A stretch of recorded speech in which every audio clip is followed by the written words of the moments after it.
say that curiosity is the compass of the human mind, and nowhere is it more evident than in the language of the universe, mathematics. I am Alvi, and today's episode, we are exploring how calculus developed not just as a collection of intimidating formulas, but as a monumental human achievement shaped by centuries of wonder. As mathematics student myself, I've realized that understanding the history of mathematics makes the subject feel more alive and meaningful. So for our first episode in this series, we are going to tackle about the historical development of calculus. And to guide us through this journey, we are joined by a mathematics scholar from the Turing Institute of Discrete Mathematics, Miss Ali Jo Ballier. So thank you, Miss Ali. Hi, Miss Ali Jo. So how was your journey coming here? It's very exhausting, but it is also excited because I will be sharing my knowledge about the history of calculus. So what's your feeling that you are our first guest in the premiere of this podcast series? So again, I'm very excited, but also I'm nervous because it's my first time to be a guest in this podcast series, especially that knowing I will be sharing my knowledge about the history of calculus. And thank you for that, Ms. Balia. We're also really excited to learn a lot from you, and also we have a lot of questions that we want to talk about. So, without further ado, let's get started. So, Ms. Balia, a lot of students really expected, or they have this in their mind that calculus began in the early 1600s. Am I correct? Yes. So it really begins in ancient Greece. It's around 250 BCE. So one of the most important early contributors was Archimedes. So Archimedes, he developed the method of exhaustion. So where he approximated areas just like volumes by dividing them into smaller parts. So that's really interesting because I guess that was last semester. We also studied about integration, and we also divided areas into tiny pieces. And it's really amazing to think that this idea existed 2,000 years ago. So yes, that's true exactly, because even though Archimedes did not call it directly as calculus, but the fundamental idea of accumulation was already present. So, in calculus, the seed was planted early. Then what happened next? So during the 16th and 17th century, it was also called the scientific revolution. So many scientists began studying motion and the universe more deeply. So just like, do you know Galileo Galilei? Yes. Yes. So Galileo Galilei investigated the behavior of falling objects. So and also it showed that velocity changes over time. So was it also Galileo Galilei who investigated that falling objects, regardless of their mass, fall at the same time where if they are in a vacuum? Yes. So he investigated the behavior of falling objects. So it is famously called the vacuum, or in simple words, the absence of air resistance. So all objects falls at the same rate, regardless of their mass. Which means that motion is not constant. Instead, it is dynamic. And describing something that constantly changes must have been challenging with only algebra and geometry. Yes, because when Johannes Kepler showed that planets move in ellipses, and it also changes as they orbit. So many mathematicians realized that algebra and geometry are not enough to measure that. So they needed a new mathematical tool. So just like to measure motion and change.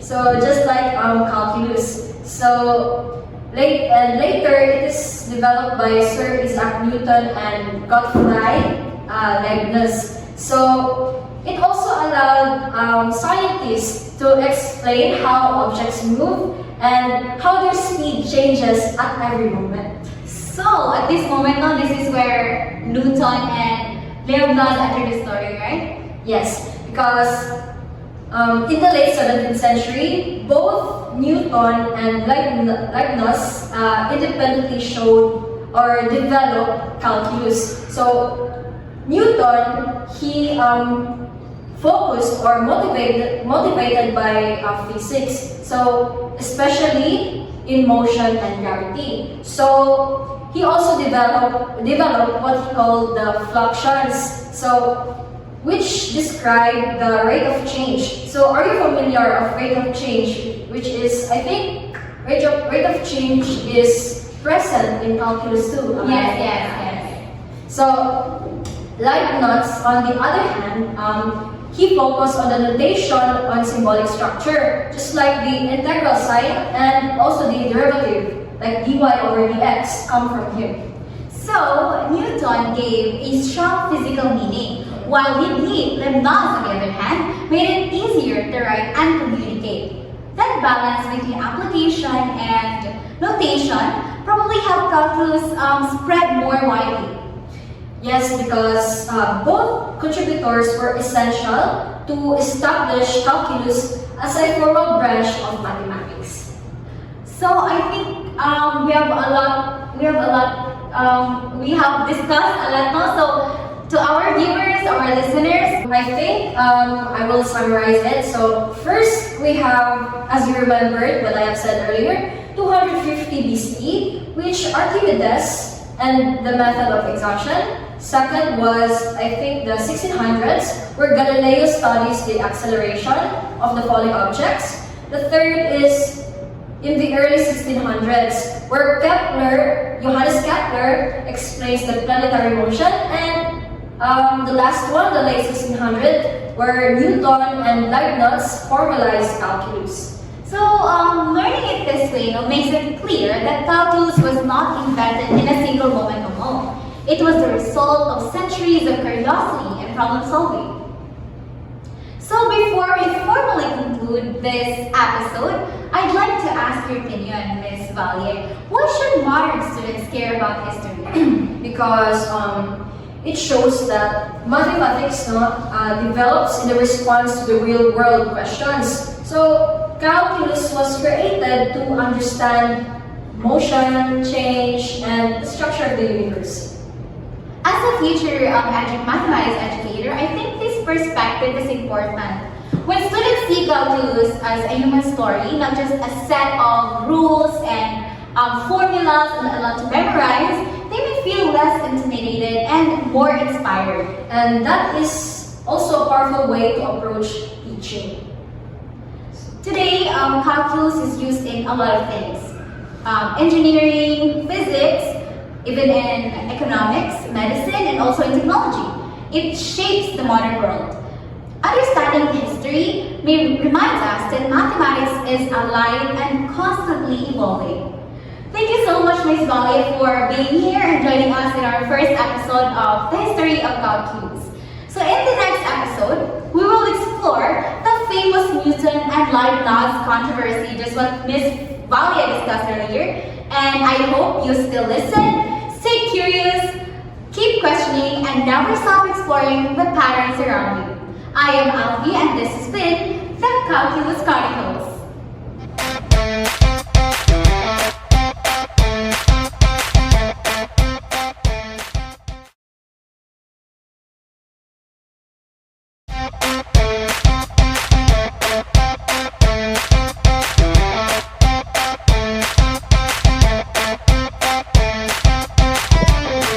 Hello everyone, and welcome back to the second episode of our new podcast series, The Calculus Chronicles.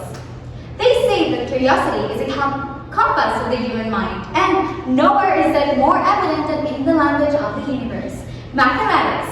I am Ali, and in today's episode, we are diving into the most famous disputes in mathematics, the controversy between Sir Isaac Newton and Gottfried Wilhelm Leibniz. In the last episode, we explored that how calculus developed from over a centuries. But today, we will focus on what happened when two brilliant minds independently developed the same mathematical idea and how that led to a heated intellectual battle. And to unpack this story, we are joined by a mathematics professor from the Turing Institute of Discrete Mathematics, Mr. Vincent Macadendon. So, hello everyone. Thank you, Alvi, for introducing me. So, I have to say that this one is one of my favorite episodes, no, because it proves that mathematics is not just logical and orderly, because it can be dramatic and it can be political, and yes, it can even be a little messy. So, check it out.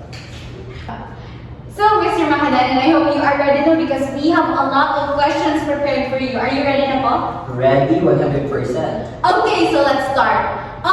As we have discussed last episode, Miss Sophia, our guest, said that Newton and Leibniz, they explored calculus first. So we are curious. Even our viewers and listeners are also asking, who really invented calculus first? Aha, that's a million dollar question, no? So that's exactly what sparked the controversy.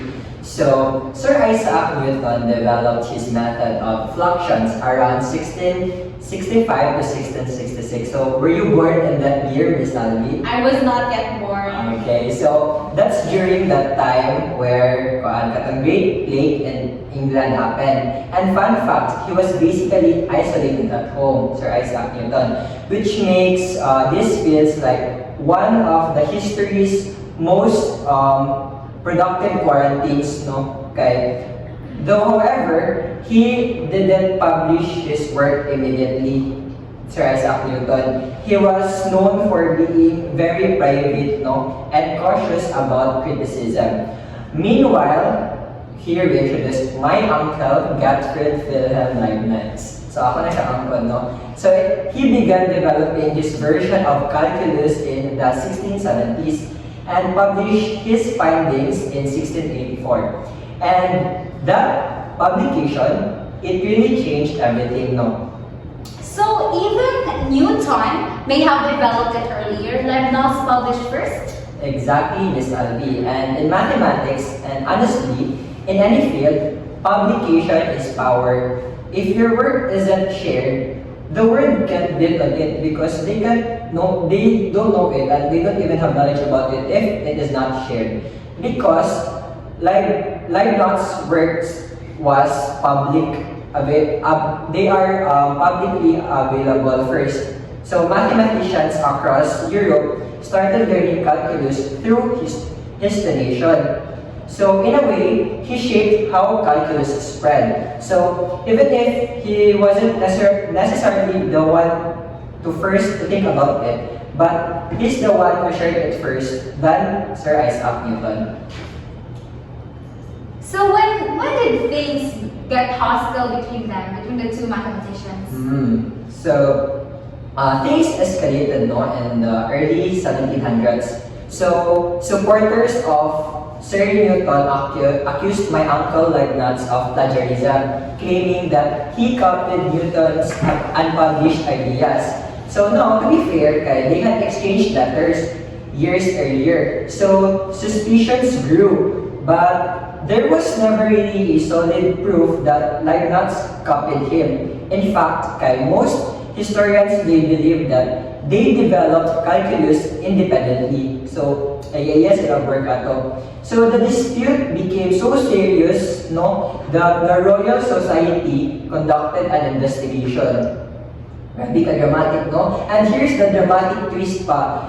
Newton was the president of the Royal Society at that time. So he actually influenced the report that ruled in his favor. So, yes, conflict of interest much, no? So yan na, dude.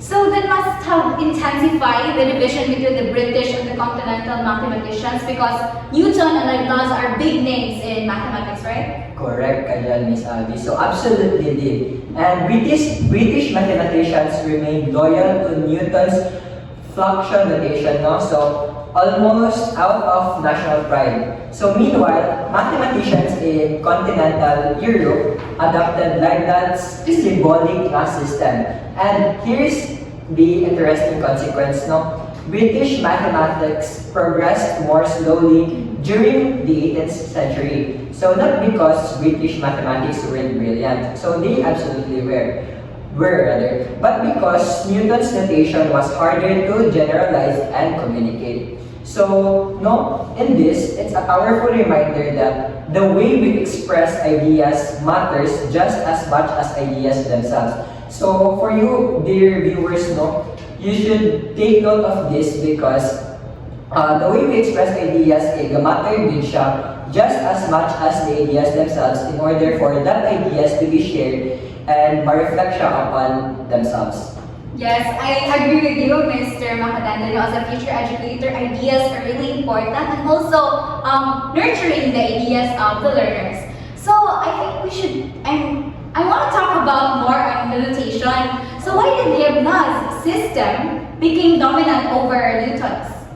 Okay, interesting question, no? So actually, Leibniz had a gift for symbolism. So, nag-check wala ng symbolism. He introduced the integral sign, and it derived from the elongated letter S for summa, meaning sum. So, are you familiar with the integral sign? Yes. So yeah, that's the derivative of notation dy over dx.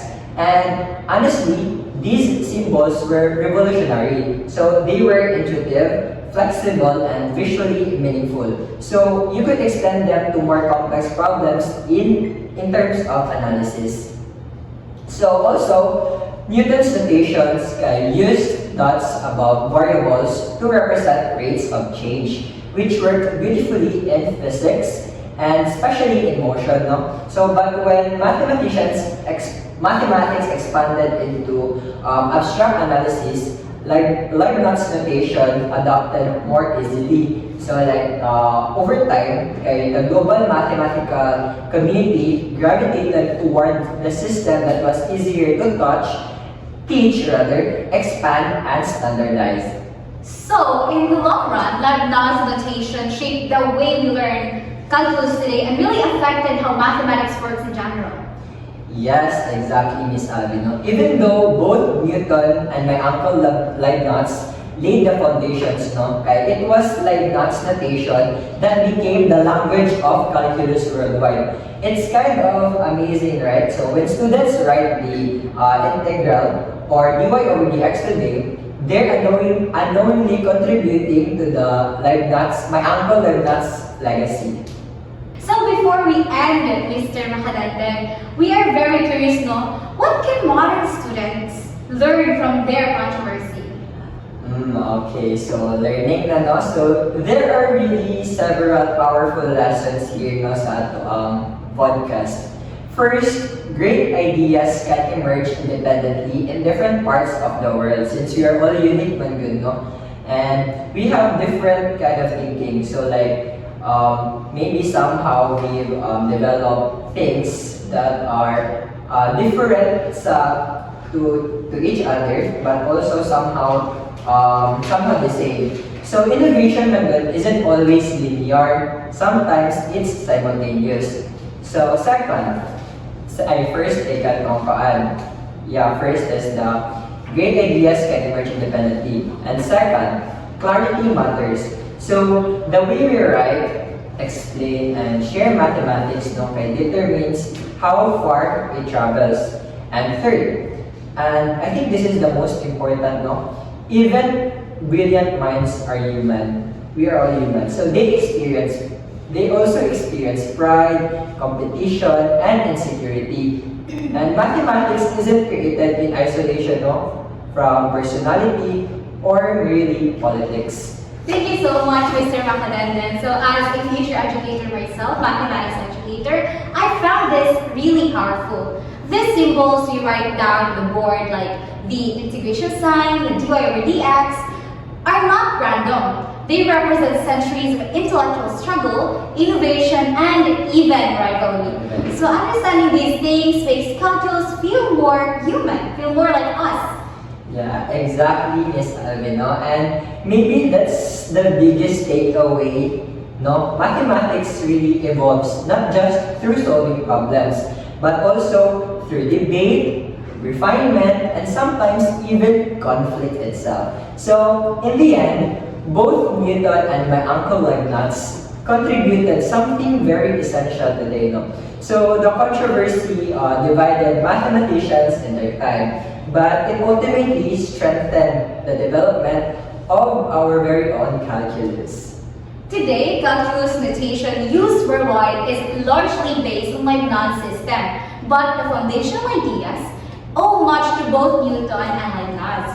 The controversy may have divided mathematicians in their time, but in the long run, it strengthened the development of calculus itself. Thank you so much, Mr. Macadenden, for joining us in the second episode of our podcast series. And thank you everyone for joining us in this episode. So in the next episode, we will explore how calculus became mathematically solid. So I hope you stay curious, start questioning, and never stop exploring the patterns around you. I am Albi, and this has been the Calculus Chronicles. See you next time! Bye-bye.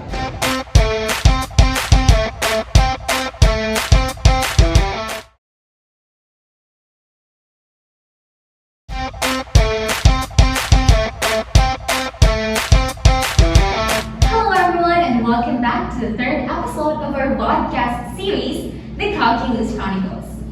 They say that curiosity is a compass of the human mind, and nowhere is it more evident than in the language of the universe, mathematics.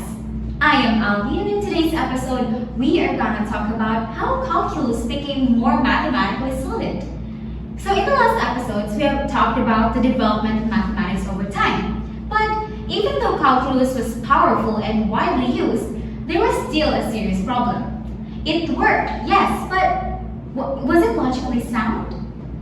So, to help us explore how calculus became more rigorous and precise, we are joined by a professor from the Turing Institute of Discrete Mathematics, Mr. Alberto Panimongay.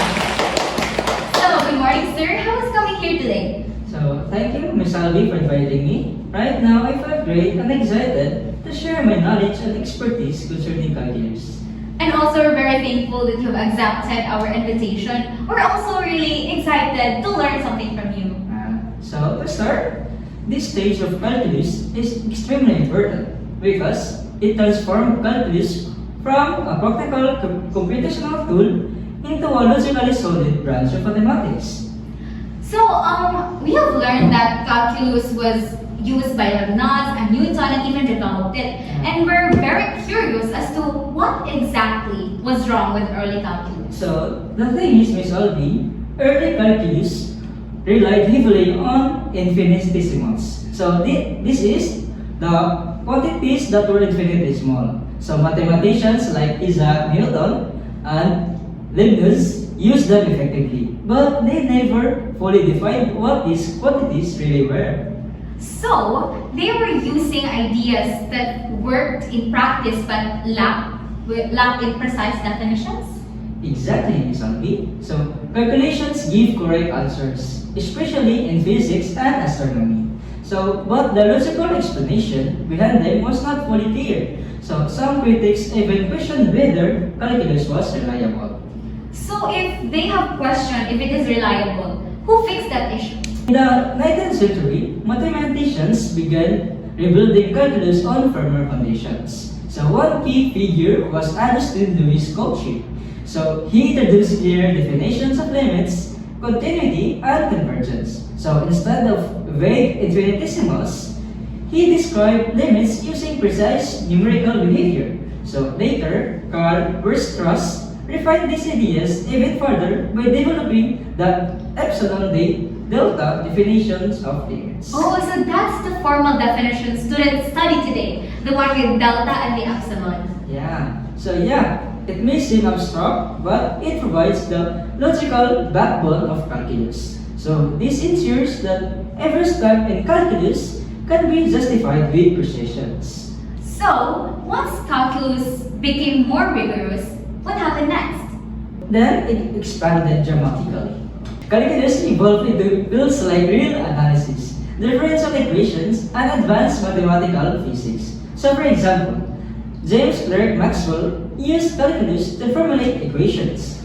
describing electricity and magnetism. So later, Albert Einstein relied on advanced calculus to develop the theory of relativity.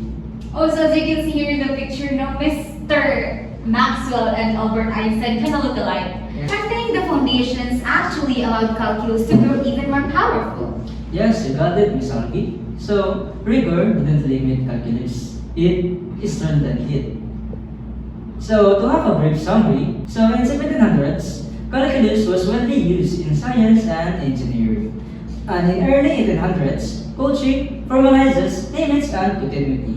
And in late 1800s, Weierstrass introduces epsilon delta. And in 1900s, calculus became the central to modern physics. So thank you, Mr. Panyamangano. Seeing this progression reminds us that mathematics is not static. It evolves, matures, and strengthens over time. And also, once again, thank you so much, Mr. Panyamogan, for joining our podcast today. But before we end, we just wanted to ask a question that we have been so curious about. So what lesson can modern students take from this period? So once again, thank you for inviting me, Ms. Alvi. So the thing is, the student must keep in their mind that mathematics is not just about getting the correct answers. So it's about understanding why those answers are correct. So just like in the 19th century, showed that even powerful ideas need clear foundations. I agree, Mr. Panyamagano. As a future mathematics educator, I find this really inspiring. When students struggle with limits or proofs, it helps us to remember that even great mathematicians once struggled to define these ideas clearly.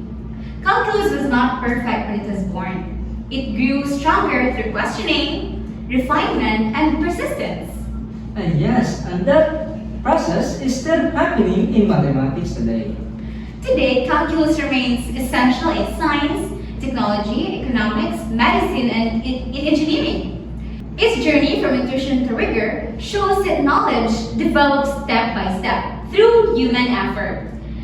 Once again, thank you everyone for joining, watching, and listening to this podcast series. We are really thankful now for your likes, your questions, and even your ideas that you have shared with us.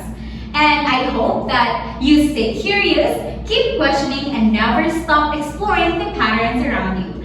I am Alvi, and this has been the Calculus Chronicles. See you next time!